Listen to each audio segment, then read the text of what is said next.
There is absolutely zero doubt in my mind. Rachel Meghan Markle was a semi-expensive yacht girl, and she knows it. Many of you have seen this picture already. You see that there's Meghan with her Cajuna hat. Meghan Markle was introduced by Sarah Ferguson to Prince Harry. When Sarah Ferguson spoke up this time, everything stopped cold. The royal bubble didn't just pause, it froze solid. What came out of her mouth wasn't soft gossip or recycled palace chatter.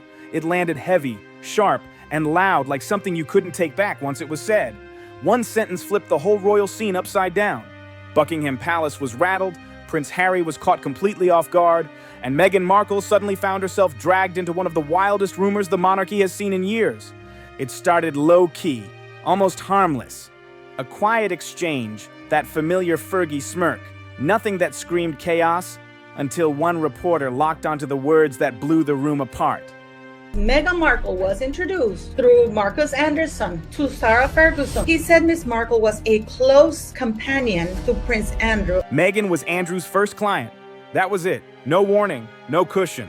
The internet went into full meltdown mode within hours.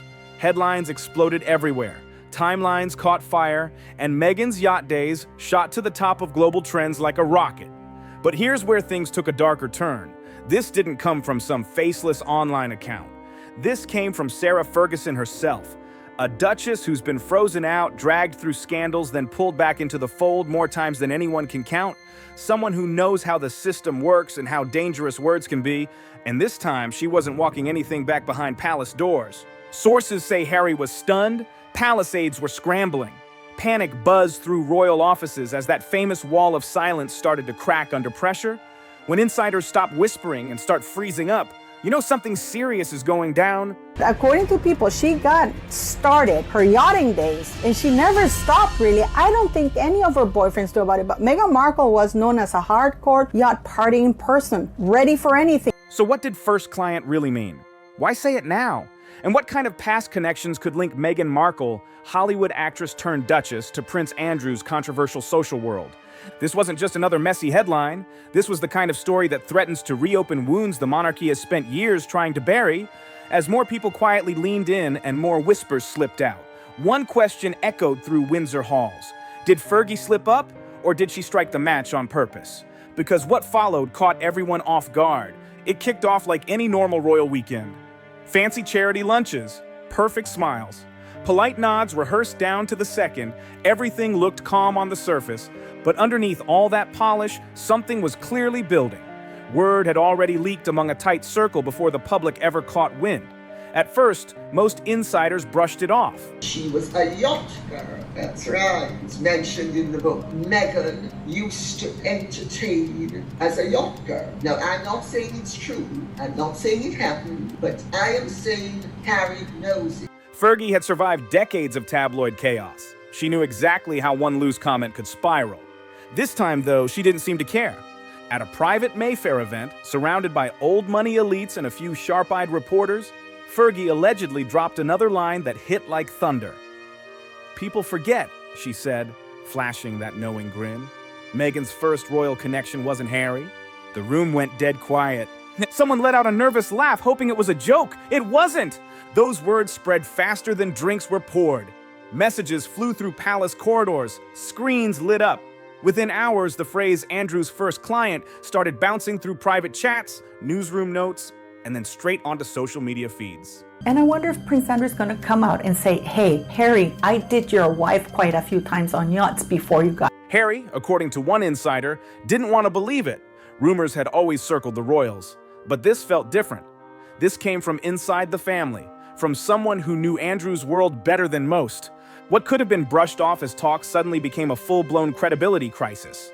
By midnight, royal correspondents were already lining up timelines, revisiting old Hollywood overlaps, and digging into Andrew's high society events, gatherings that had long raised eyebrows. Behind the scenes, palace PR went into damage control mode, quiet, no-comment statements, tight lips. Meanwhile, reporters sharpened their questions, sensing this story was far from over. There were members. Meghan Markle was just one of the working girls for Soho House. Call girl, working girl, escort, whatever you want to call it. That's what she was. Behind those gilded palace doors, the real questions stayed locked up tight. Was Sarah Ferguson pulling back the curtain on a secret the firm had buried deep? Or was she settling an old score that had been eating at her for years? And if this was payback, insiders feared it was only the opening move. Long before global interviews, palace spotlights, and life in Montecito, Meghan Markle was grinding in a world driven by ambition and reinvention. Hollywood chews people up fast, and Meghan learned that early. Between small acting gigs, red carpets, and high-end charity events, she built her image step by step, always polished, always calculated, always smiling. Prince Andrew, have you noticed how he completely avoids looking at Meghan Markle when she's around him or when she was around him? But beneath that glossy surface was a serious drive to level up.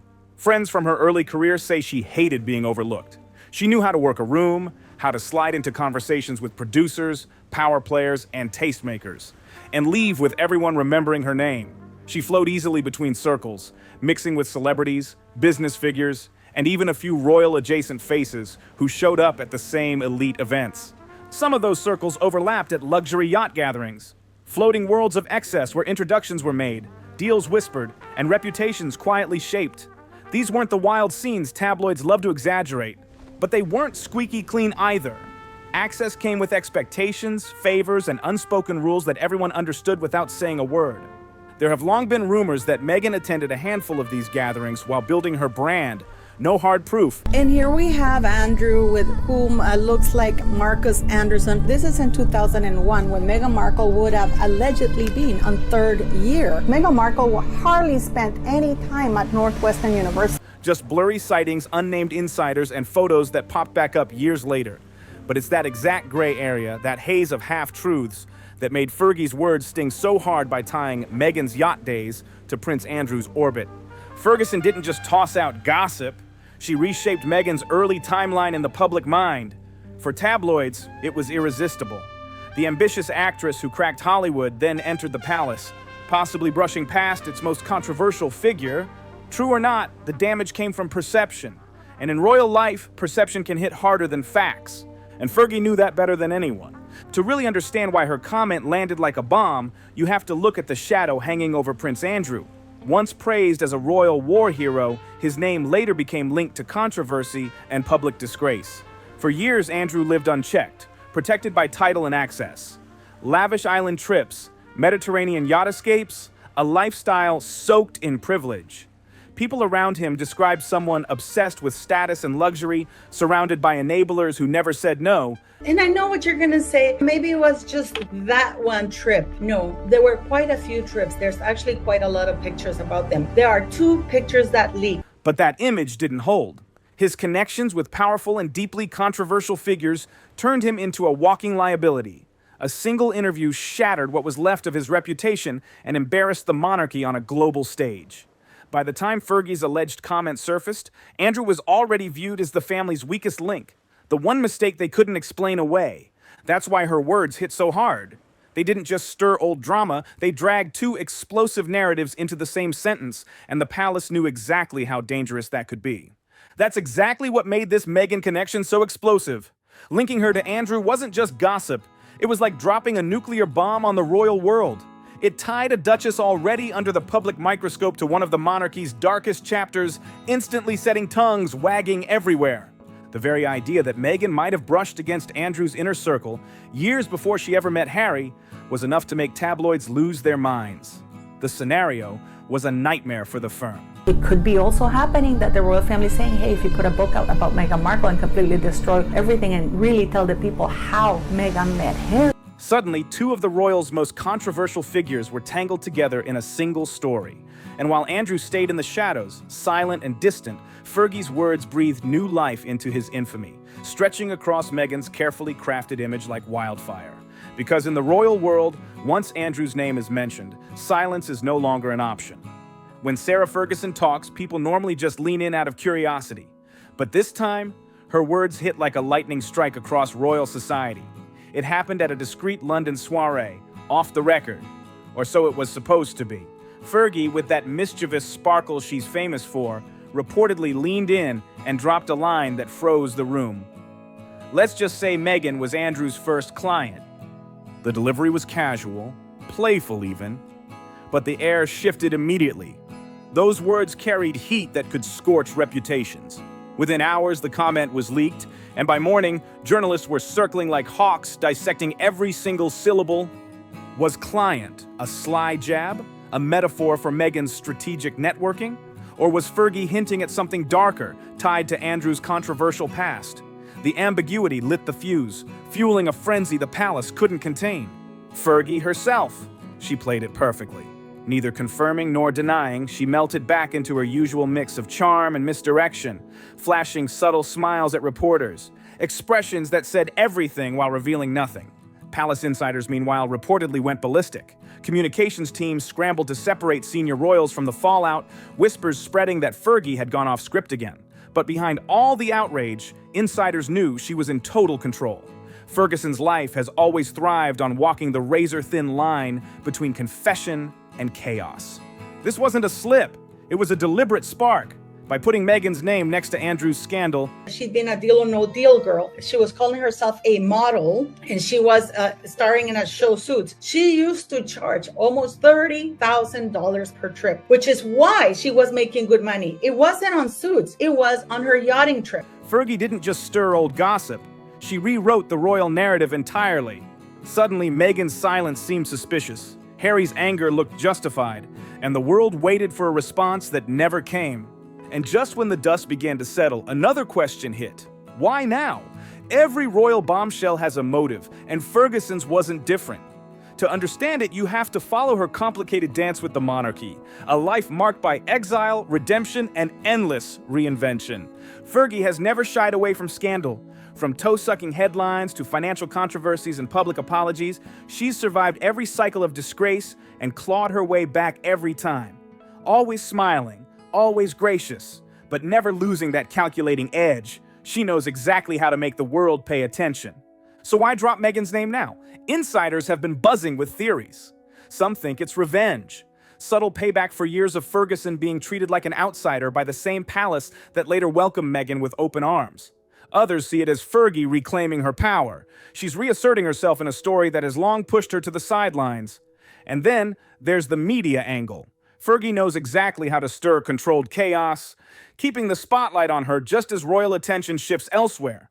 It's also possible she was protecting Andrew, throwing a curveball to redirect scrutiny away from him, creating a new distraction that draws the public's eye. Whatever her true motive, one thing is undeniable. Ferguson masters timing like no one else. She survived decades of public humiliation by feeding the press just enough to feast on, while keeping herself untouchable. This could be her boldest move yet. In a single line, she redirected global attention, reopened royal wounds, and put herself back at the center of headlines she once ruled. Whether it's strategy or pure daring, Fergie has proven once again she knows chaos better than anyone. The burning question: what did she hope to gain from lighting this fire? The morning after her alleged comment, tabloids erupted. Buckingham Palace went quiet. No statements, no press briefings, just a wall of silence thicker than its gates. Behind the calm facade, advisors scrambled in emergency meetings, phones buzzing nonstop. This woman knows that she's in trouble with Fergie because she knows where Meghan Markle's bodies are buried. She knows that Meghan Markle has been yachting. In fact, they had friction because Meghan had originally set her sights on Prince Andrew, but she lucked out with the idiot Harry. Not in a million years did Meghan think that she was going to score Prince Harry. She thought she was going to score Andrew until Fergie put a stop to it. Senior courtiers debated how to contain a story that had already escaped every attempt at control. Every branch of the royal family suddenly faced scrutiny, but no one wanted to be the first to react. Prince Harry, according to sources close to him, was furious. The rumor humiliated him publicly, yet he knew any visible anger would make things worse. Meghan reportedly withdrew from cameras and postponed public events. Her team quietly reviewed possible legal responses, while detractors online celebrated every twist. Tension in the Sussex camp was high, not just because of the rumor, but because of who delivered it. Fergie wasn't some random critic, she was family. Meanwhile, senior royals maintained a neutral public front while secretly tracking every headline.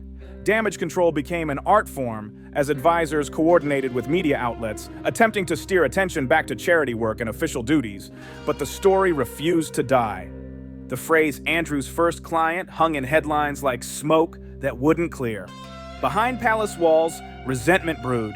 Some whispered betrayal, others suggested Fergie might have been set up, but fear united everyone. Fear that another royal scandal, this time involving Meghan, could reopen the wounds left by Andrew's downfall. The monarchy thrives on control, but this time, control was slipping fast. And just when they thought they had survived the worst, Meghan's silence spoke louder than any statement could. By dawn, the royal machine was running on pure panic, with aides shuffling through meetings, faces tight, every move calculated to contain the chaos. As the palace scrambled, the story didn't just linger, it grew legs. Social media exploded, threads spiraled, and every celebrity commentator had an opinion ready to drop. Andrew's first client became more than a phrase. It was a hashtag, a viral narrative, a story that refused to be ignored. Inside the Sussex camp, tension was electric. Sources say Meghan stayed mostly in private, strategizing every step while Harry paced, frustrated and furious. Every whispered conversation in their circles came back to one thought: how could a single sentence from Fergie set off a royal chain reaction like this?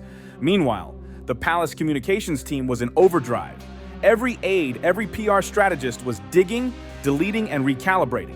Official channels went silent, while unofficial networks buzzed like a beehive on fire. They tried to steer attention to charity galas, official tours, and goodwill appearances, but nothing worked. The story had a gravity of its own. And Fergie? She was untouchable. Behind her composed smiles, she knew the storm she had unleashed. Friends close to her describe it as classic Ferguson, a perfect mix of charm, mischief, and ruthlessness. She didn't just drop a rumor, she handed the world a scandal wrapped in ambiguity, giving it life far beyond any single news cycle. The ripple effects hit everyone connected. Journalists began tracing Meghan's early career, cross-referencing yacht events, elite gatherings, and whispered Hollywood connections. In my opinion, in my analysis, and my experience of decades, this kind of analysis, for me, is the real deal. If a photo such as this of Meghan Markle with Prince Andrew years ago surfaces, that will be quite an scandal. Every old photo, every anecdote suddenly carried weight, like hidden pieces of a puzzle designed to keep the tabloids guessing. Royal insiders were reportedly panicked. Meetings stretched into late nights. Aides whispered frantic updates, and some courtiers privately questioned whether Fergie had gone too far this time. But any discussion of retaliation or confrontation was impossible. The line between family loyalty and public scandal was too thin to cross without fallout. For Harry and Meghan, the pressure was more than headlines. It was personal. They faced questions from friends, allies, and the public while keeping their composure in the spotlight. Every word, every silence, every move became a potential story. Even minor appearances were dissected, retweeted, and spun into new angles by an audience hungry for intrigue. And yet, the bigger picture loomed. Fergie's bombshell wasn't just gossip. It was a chess move. Every palace observer began asking the same question: what's next? Was this a one-time strike or the opening of a larger game? Ferguson's history suggested she had layers of strategy, patience, and timing few could match. One insider summed it up best: Fergie doesn't just create noise, she creates storms. And storms don't just pass, they change the landscape. By daring to tie Meghan's name to Andrew, she didn't just revive old controversies, she forced the royal machine to respond on multiple fronts. Every rumor, every silence, every public move became part of a high-stakes drama that no one could control. And as the palace braced for what might come next, one truth was clear. In the royal world, words are weapons, timing is everything. And Sarah Ferguson had just reminded everyone why she remains a force to be reckoned with. Carrying folders labeled urgent while keeping up the calm facade, palace staff were pretending everything was under control. But the golden rule of the firm, never explain, never complain, felt fragile, stretched to breaking point. Sarah Ferguson's words had detonated across the media landscape, and suddenly the royal family's reputation was back under siege. This time from a voice inside their own circle. Damage control kicked in with military precision. Advisors drafted no-comment responses, while senior royals debated publicly distance themselves or let the storm burn out. But this wasn't just optics, it was trust. Ferguson wasn't some outsider whispering in the wind. This came from family, and that betrayal cut deeper than any tabloid headline ever could. Sources say Harry was rattled, unsure whether to confront Fergie head-on or let the legal team take the lead. Meghan retreated completely from public view, and her silence only fueled speculation. Every whispered rumor, every photo, every article became a spark in a fire no one could fully control. Even palace staff felt the tension. Doors closed faster, voices dropped to hushed tones, smiles were practiced down to every word. Anything said or unsaid risked becoming tomorrow's headline. Courtiers tried steering attention toward official duties, charity appearances, and ceremonial events, but the public wasn't buying it. This story had teeth, and it sank deep into every corner of the royal narrative. The royals were holding their breath, hoping this scandal would pass like so many before. But this time, the threat wasn't outside the gates. It was inside, growing from within their own family. As the dust slowly tried to settle, one truth was undeniable. This story had shifted the royal landscape forever. What started as a casual offhand remark from Sarah Ferguson had snowballed into a full-blown crisis of loyalty, image, and power. Meghan's silence loomed like a storm cloud over every move, while Harry's trust in the system and perhaps in his family felt shaken. The palace was once again facing ghosts it thought were buried for good, yet the pattern repeated. Every time the family tries to control the narrative, another secret finds its way to the surface. Now the question wasn't whether Ferguson had gone too far, it was what else she might be hiding. If this is what she says in public, imagine what whispers linger behind the palace walls. And if you think this is shocking, brace yourself. The next revelation promises to dig even deeper into the heart of royal chaos. In our previous coverage, Prince Andrew and Fergie were left stunned, and when King Charles made his calculated move, it blindsided Andrew, forcing royal loyalty into a spin no one could have predicted. The palace had faced scandal before, but now the game had changed. Alliances were tested, trust fractured, and the monarchy was reminded that even bloodlines can carry secrets that strike without warning. Now, if you watch this and have thoughts, drop them in the comments below. If this breakdown made you see things differently, hit subscribe and stay locked in for more deep dives like this. Don't forget to like the video and share it with someone who needs to see it.